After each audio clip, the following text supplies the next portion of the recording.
آٹھ آٹھ گھنٹے 10 10 گھنٹے بھجن چلتے رہیں کسی کو کوئی تکلیف نہیں ہوتی، لیکن 2 سے 3 منٹ کی اذان سے اندھ بھکتوں کو تکلیف ہو جایا کرتی ہے، اور وہ اسی تکلیف کو لے کر ہائی کورٹ تک چلے جاتے ہیں۔ ابھی آپ نے دیکھا ہوگا کہ بجرنگ دل کے کچھ لوگ گجرات ہائی کورٹ تک پہنچ گئے کہ یہ اذان بند کر دینی چاہیے، اس سے ہمیں ڈسٹرب ہوتا ہے، ہمارے بچوں کی صحت پر اثر پڑتا ہے۔ ہائی کورٹ کے ریسپیکٹڈ ججز نے کہا کہ اگر پانچوں وقت کی اذان کا ٹائم کاؤنٹ کیا جائے تو مشکل سے 10 منٹ بنتے ہیں، اس سے تمہیں تکلیف ہوتی ہے، اس سے تمہیں دقت ہوتی ہے، اور جو صبح 4 بجے سے لے کے صبح 8 بجے تک، 7 بجے تک، 10 بجے تک جو بھجن کیرتن مندروں میں چلتا ہے، اس سے تمہیں تکلیف نہیں ہوتی۔ اور یہ واجب سوال ہے، یہ حق ہے، یہ کورٹ نے کیا، ہم نہیں کرتے، ہمیں فرق نہیں پڑتا، کوئی مندر میں 10 گھنٹے نہیں 20 گھنٹے بجائے، ہم تو کہتے ہیں لکم دینکم ولی دین۔ اور ہمارے سنویدھان نے ہمیں رائٹ دیا ہے کہ ہم اپنے مذہب کے حساب سے زندگی گزاریں، آپ اپنے مذہب کے حساب سے، اپنے دھرم کے حساب سے زندگی گزاریے۔ لکم دینکم ولی دین، تمہارا دھرم تمہارے لیے، ہمارا دین ہمارے لیے۔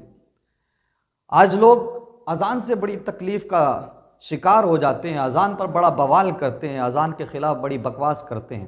میں ان اندھ بھکتوں کو یہ بتانا چاہوں گا کہ میرے بھائیوں، اندھ بھکتوں، یہ اذان مکے یا مدینے میں، عرب میں شروع نہیں ہوئی تھی، بلکہ یہ اذان کی شروعات ہندوستان سے ہوئی ہے۔ اذان کی جو شروعات ہوئی ہے وہ عرب سے نہیں بلکہ ہندوستان سے ہوئی ہے۔ اسی سرزمین ہند میں دنیا میں سب سے پہلے اذان دی گئی تھی۔ پھر تم کیسے روک سکتے ہو ہندوستان میں اذان کو؟ تم کیسے بند کر سکتے ہو بھارت میں اذان کو؟ تم یہ سمجھتے ہو کہ یہ اذان عرب کی دین ہے، مکے اور مدینے سے آئی ہوئی چیز ہے؟ نہیں، دنیا میں سب سے پہلے اذان ہندوستان کی زمین پر دی گئی۔ میرے مصطفیٰ کریم صلی اللہ تعالی علیہ وسلم کے پیارے دیوانوں، میں ایک حدیث آپ کے سامنے رکھتا ہوں۔ امام قسطلانی نے مواہب لدنیہ میں اس حدیث کو نقل کیا ہے، اور امام ابن عساکر نے تاریخ دمشق میں، اور حلیۃ الاولیاء میں امام ابو نعیم اصفہانی اس حدیث کو لائے ہیں۔ کون سی حدیث؟ کہ جب حضرت آدم علیہ السلام، first person of the world, دنیا کے پہلے انسان، دنیا کے پہلے انسان، اللہ کے پہلے نبی، حضرت آدم علیہ السلام جب جنت سے دنیا میں آئے تو کہیں اور نہیں بلکہ ہندوستان کی سرزمین پر آپ اترے، سرزمین ہند میں آپ اترے۔ اور جب آپ اس مبارک ہند کی زمین پر آئے تو چونکہ اس وقت تک دنیا میں کوئی انسان نہیں تھا، آپ خود دنیا کے پہلے انسان تھے۔ چاروں طرف سناٹا، چاروں طرف میدان، تو حضرت آدم علیہ السلام وحشت کا شکار ہوئے۔ حضرت آدم علیہ السلام کو وحشت محسوس ہوئی، چونکہ آپ جنت سے آئے تھے، اور جنت ماشاءاللہ سبحان اللہ، کیا ہی کہنا جنت کا۔ اور پھر جنت میں فرشتوں کی محفلیں، جنت کے باغات، جنت کے محلات، ان ساری چیزوں کو چھوڑ کر جب آپ دنیا میں آئے، اس ویران دنیا میں کہ جہاں پر کوئی آبادی، کوئی انسان نہیں تھا، سب سے پہلے انسان آپ ہی تھے۔ حضرت آدم علیہ السلام جب آئے دنیا میں تو سرزمین ہند میں تشریف لائے، ہندوستان کی سرزمین میں آپ اترے، ہندوستان کی زمین پر آپ کا پہلا قدم پڑا۔ میرے مصطفیٰ کریم صلی اللہ علیہ وسلم کے پیارے دیوانوں، حدیث پاک میں ملتا ہے کہ جب دنیا میں آپ اترے تو آپ کو وحشت محسوس ہوئی اسی ہندوستان کی زمین پر، تو حضرت جبرائیل علیہ السلام نازل ہوئے، اور یہ فرشتوں کے سردار کا دنیا میں پہلی بار آنا ہے، اور وہ بھی ہندوستان میں آئے۔ یعنی جو فرشتوں کے سردار ہیں، سید الملائکہ، طائر سدرہ، حضرت جبرائیل علیہ السلام، وہ بھی سب سے پہلے ہندوستان کی سرزمین میں آئے، اور آنے کے بعد حضرت جبرائیل علیہ السلام نے اذان پڑھی حضرت آدم علیہ السلام کی وحشت کو ختم کرنے کے لیے۔ اللہ اکبر! اذان کے الفاظ کوئی اور نہیں تھے بلکہ یہی الفاظ تھے جو اذان آج دی جاتی ہے۔ اللہ اکبر، اللہ اکبر 2 مرتبہ، اور اس کے بعد اشہد ان لا الہ الا اللہ 2 مرتبہ، اور اس کے بعد اشہد ان محمد رسول اللہ۔ حضرت جبرائیل علیہ السلام نے ہندوستان کی زمین پر دنیا کی پہلی اذان دی۔ اللہ اکبر! تو اذان کی شروعات ہندوستان سے ہوئی ہے، اور حضرت آدم علیہ السلام نے جب اس اذان کو سنا تو آپ کو جو وحشت محسوس ہو رہی تھی وہ ختم ہو گئی۔ حضرت جبرائیل علیہ السلام نے عرض کیا، اے آدم علیہ السلام، اے اللہ کے نبی، یہ جو میں نے نام لیا ہے محمد الرسول اللہ کا، یہ جو میں نے اذان پڑھی ہے، اس میں جو ذکر ہے یہ محمد الرسول اللہ اللہ کے محبوب ہیں اور آخری نبی ہیں جو آپ کی اولاد سے ہوں گے، آپ کی نسل سے ہوں گے۔ اللہ اکبر۔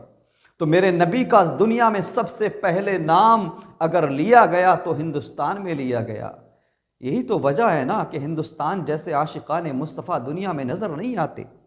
سرزمین ہند میں عاشقان مصطفیٰ، محبان و غلامان مصطفیٰ جو ملتے ہیں، دنیا میں ویسے عاشقان مصطفیٰ نظر نہیں آتے، چونکہ سب سے پہلے دنیا میں میرے نبی کا مبارک نام لیا گیا۔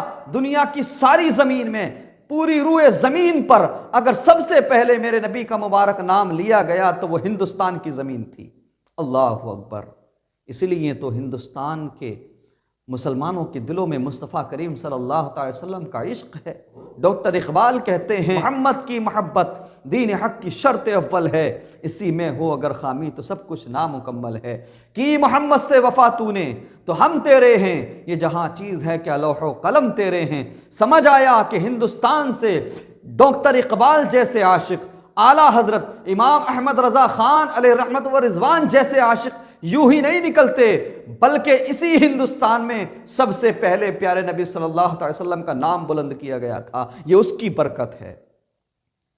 تو اذان بند کرانے کی سوچ رکھنے والے اندھ بھکتو، اس غلط فہمی کو دور کر لو کہ ہندوستان میں اذان بند ہو سکتی ہے۔ نہیں، اذان بند نہیں ہو سکتی۔ یہ تو جب سے دنیا بنی ہے، دنیا کے پہلے انسان جب آئے دنیا میں اور وہ ہندوستان میں آئے، سب سے پہلی اذان ہندوستان میں ہوئی، تب سے لے کر آج تک اذان ہو رہی ہے اور انشاءاللہ قیامت تک اذان ہوتی رہے گی۔ میرے نبی کا نام اور خدائے واحد کا نام، خدائے یکتا کا نام گونجتا رہے گا فضاؤں میں۔ کوئی طاقت ایسی نہیں دنیا میں، کوئی ایسی پاور نہیں جو رب کا نام لینے سے عاشقان مصطفیٰ کو، محبان و غلامان مصطفیٰ کو رب کا نام لینے سے اور رب کے محبوب کا نام لینے سے روک سکے۔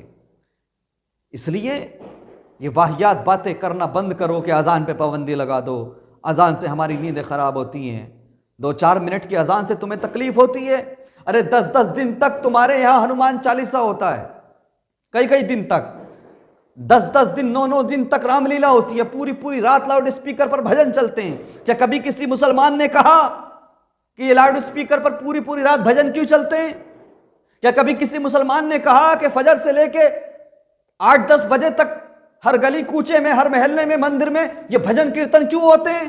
نہیں کہا نا، چونکہ مسلمان جانتا ہے بھائی، مسلمان یہ سمجھتا ہے یار ہم تو ایک خدا کی عبادت کرنے والے ہیں، ہم اس کی عبادت کر رہے ہیں، اب آپ کی مرضی ہے، آپ کا رائٹ ہے، آپ کا ادھیکار ہے، آپ 10 گھنٹے بھجن کریں، آپ جس کی عبادت کریں، آپ جن کو بھگوان مانیں، یہ آپ کا ادھیکار ہے، لیکن ہمارا جو ادھیکار ہے ہم اس کے مطابق زندگی گزارتے ہیں۔ جس طرح سے ہم انٹرفیئر نہیں کرتے، اسی طرح سے تم لوگوں کو بھی انٹرفیئر نہیں کرنا چاہیے، چونکہ ہندوستان کسی ایک کا نہیں ہے بلکہ ہر بھارتیہ کا ہندوستان ہے۔ اگر اس ہندوستان کو بچانے کے لیے اگر بھگت سنگھ نے آزادی قربانی دی ہے تو ویر عبد الحمید نے بھی قربانی دی ہے۔ یہ ہندوستان کسی ایک کا ہندوستان نہیں، سب کا ہندوستان ہے، اور سب کو یہ ادھیکار ہے، سب کو یہ حق حاصل ہے کہ وہ اپنے مذہب، اپنے ریلیجین کے اکارڈنگ پریکٹس کریں۔ اس لیے ہمارے ملک کی فضا کو، ہمارے ملک کی ہوا کو برباد کرنے کی کوشش مت کرو، جیو اور جینے دو۔ اللہ تعالی ہمارے ملک کو شاد رکھے، آباد رکھے، اور ہماری ملک کی فضا کو پاک رکھے۔ وآخر دعوانا الحمدللہ رب العالمین وما علینا الا البلاغ۔